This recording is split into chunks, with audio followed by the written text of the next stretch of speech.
بسم اللہ الرحمن الرحیم۔ السلام علیکم۔ آپ دیکھ رہے ہیں اردو کانٹینٹ یوٹیوب چینل۔ قبرستان میں ایک ظالم بادشاہ تھا۔ شہر کی دوشیزہ لڑکیوں کی آبرو ریزی کرتا تھا۔ ایک مرتبہ ایک بوڑھیا حضرت شیخ ابو سعید کصاب علیہ رحمۃ اللہ کی خدمت میں گریہوزاری کرتی ہوئی آئی اور فریاد کی کہ حضور میری دستگیری فرمائیں۔ بادشاہ نے مجھے پیغام بھیجا ہے کہ آج وہ میری بیٹی کی عزت لوٹنے والا ہے۔ یہ منحوس خبر سن کر آپ کی خدمت میں بھاگ آئی ہوں کہ شاید آپ کی دعا سے اس بلا کو ٹالا جا سکے۔ شیخ ابو سعید کصاب رحمۃ اللہ نے ضعیفہ کی بات سن کر کچھ دیر کے لیے سر جھکائے رکھا۔ اس کے بعد سر اٹھا کر فرمایا، بوڑھی ماں، زندوں کے تو کوئی ایسا مستجاب الدعوت نہیں رہا، تو فلاں قبرستان جا، وہاں تجھے ایک ایسا شخص ملے گا، وہ تیری حاجت پوری کرے گا۔ ضعیفہ قبرستان میں پہنچی تو وہاں ایک شکیل و رانا خوش پوش نوجوان سے اس کی ملاقات ہوئی، جس کے لباس سے خوشبوؤں کے فوارے ابل رہے تھے۔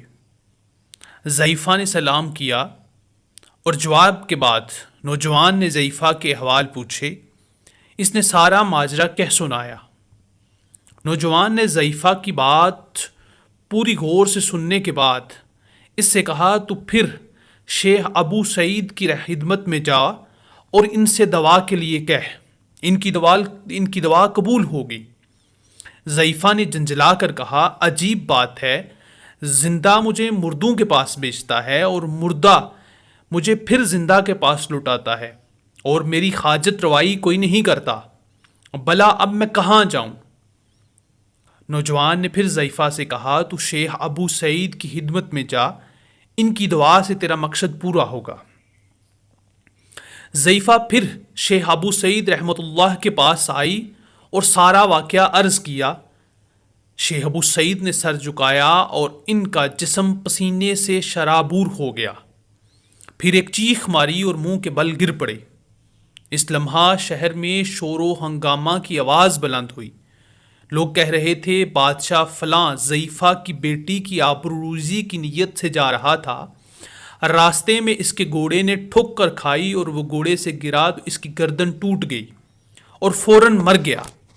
اس طرح شیخ کی دعا سے اہل شہر سے یہ بلا ٹل گئی۔ بعد میں لوگوں نے شیخ سے دریافت کیا، آپ نے ضعیفہ کو قبرستان کیوں بھیجا اور پہلے ہی آپ نے دعا کیوں نہ فرما دی؟ شیخ نے کہا، میں اس چیز کو ناپسند کرتا ہوں کہ میری دعا سے وہ ہلاک ہو، اس لیے میں نے بڑھیا کو حضرت خضر علیہ السلام کے پاس بھیجا۔ انہوں نے اسے پھر میرے پاس بھیجا کہ ایسے پلید انسان کے لیے بد دعا کرنا جائز ہے۔